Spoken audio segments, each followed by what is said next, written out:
Batam. Okay ka lang? Parang nakakita ka ng multo. Hindi.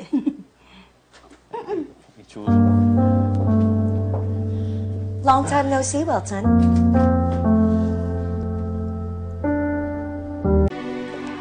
Ayun, napadalaw siya. Kanina pa kami nagkukwentuhan eh.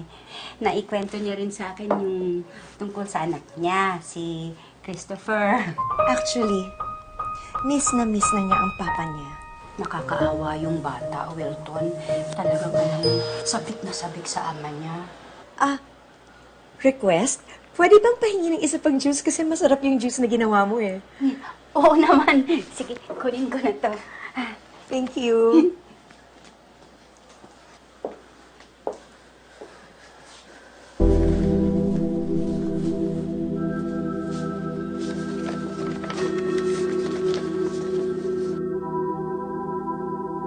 I hope that's enough proof. Ito na.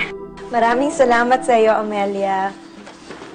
Nabanggit ko lang kay Wilton na napakaswerte ng mga anak mo sa kanya. Sana yung papa ni Toti maging kagaya niya. Mauna na muna ako. Meron pa pala akong appointment. Oh, sige.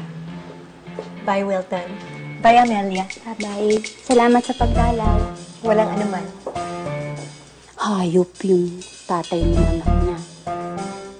Pag nakita ko yun.